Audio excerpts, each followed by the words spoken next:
ஆண்டவராகிய இயேசு கிறிஸ்துவின் விலையேறப்பெற்ற பரிசுத்தமுள்ள நாமத்தில் என் அன்பின் வாழ்த்துக்கள். இந்த காலையில் உங்களை சந்திப்பதில் மகிழ்ச்சி அடைகிறேன். இந்த நாளை உங்களுக்கு கர்த்தர் ஆசீர்வாதமாய் தருவாராக. நாள் கர்த்தர் அதிகமாய் சார்ந்து கொள்கிற நல்ல நாட்களாய் மாறுவதாக. அந்த நாட்களில் ராஜாக்கள், பெரிய ராஜாக்கள், குறுநில மன்னர்கள் ஆண்டு கொண்டிருந்த காலம். ஒரு கிராமத்தில் ஜெராட் என்கிற ஒரு ஏழை சிறுவன் இருந்தான். குடும்ப கஷ்டத்தினால அவன் கல்வி சாலைக்கு போக முடியவில்லை. இன்றைக்கு போலல்ல. கல்வி கற்றுக்கொள்வது என்பது கடினமான ஒன்று. பணக்காரர்கள், வசதி உள்ளவர் மட்டும்தான் கற்றுக்கொள்ள முடியும். ஆகவே கூலிக்காக ஆடுகளை மேய்த்து கொண்டிருந்தான். என்னுடைய ஊர்ல இருந்து வெளியில் பகுதி, காட்டு பகுதி, பயங்கரமான திக்கஸ்ட் ஃபாரஸ்ட், அங்கே கொண்டு போய் ஆடுகளை மேய்த்து திருப்பி கொண்டு வருவான். இது அவனுடைய நல்ல வேலை. ரொம்ப திறமையானவன், கடின உழைப்பாளி, உண்மை உள்ளவன். ஒரு நாள் தன்னுடைய ஊர்ல இருந்து 6 மைலுக்கு அங்கே ஆடுகளை மேய்த்து கொண்டிருந்த போது ஒரு புதருக்குள்ள இருந்து ஒரு வேட்டைக்காரர் வெளியே வந்தார். வந்து இவனை பார்த்து கேட்டார், தம்பி, என் கூட வந்த எல்லாரையும் காணல. நான் வேட்டையாடி வரும்போது நான் வந்த தடத்தை மறந்து விட்டேன். திருப்பி போக முடியவில்லை. பக்கத்துல ஏதாவது ஊர் இருக்குதா? நான் போகலாமா? ஆமாயா, 6 மைல் ஆகும்.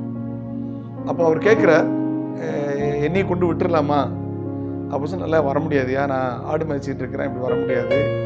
அதனால தயவுசெய்து மன்னிச்சிருங்க, நான் வழி காட்டுறேன். ஆனால் நீங்கள் சீக்கிரத்தில் தவறி போகிறதுக்கு வழி இருக்குது. அது குறுகலான பாதை தான், ரொம்ப பெரிய பாதை ஒன்று கிடையாது. அப்போ அவர் சொன்னார், ஒன்று செய்கிறேன், நான் உன்னை, அவர் சொன்னார், நான் ஒரு நிறைய வெகுமானம் தரேன், உனக்கு நான் நிறைய வெகுமானம் தரேன். அதனால் ஒருவேளை என்னை விட்டுட்டு வரும்போது 1-2 ஆடு தொலைஞ்சிருந்தாலும் பரவாயில்ல, முதலாளிக்கு தெரியாம போகுது, அதனால் என்ன இருக்குது, நான் அதுக்குள்ள அதிகமான வெகுமானங்கள் ஒன்று தாரேன், எனக்கு உதவி செய்ய. முடியாதுன்னு சொல்லிட்டேன். ஐயா, நான் அப்படி செய்ய முடியாது. என் சத்தம் ஆட்டுக்கு தெரியும், உங்க சத்தம் ஆட்டுக்கு தெரியாது, அதனால அது முடியாத காரியம் என்று சொல்லிவிட்டான். அப்போ அவர் சொன்னார், ஊர்ல போய் யாரையாவது கூட்டிட்டு வா, நான் ஆடை பார்த்துக்கிறேன், யாரையாவது அங்கேருந்து கூட்டிட்டு வா, அது வரைக்கும் நான் பார்த்துக்கிறேன். நான் முடியாதுன்னு சொன்னேன். ஏனென்றால் அது என்னால் பழக்க வைக்கப்பட்டது, உங்களுக்கு கீழ்ப்படியாது.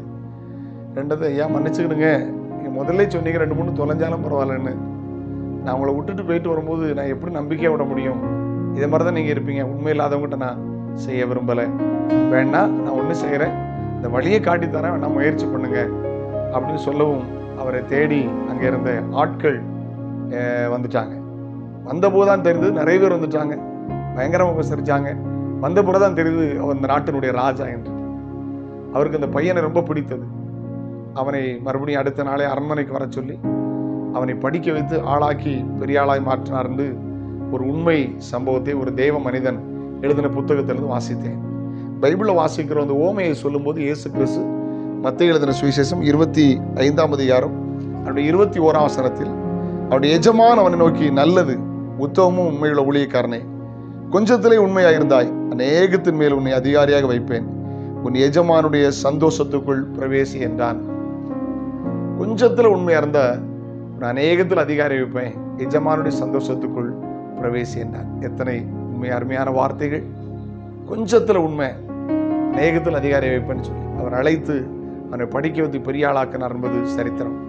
பாருங்க, ஒரு சாதாரண ஒரு மன்னன், ஒரு ராஜா அப்படி செய்ய முடியுமானால் இயேசு ராஜாதி ராஜா, உண்மை உள்ள மனுஷன், பரிபூர்ண ஆசீர்வாதம் வருவான். கொஞ்சத்தில் உண்மையா இருந்தா அநேகத்தில் அதிகாரியா மாற்றுவார்.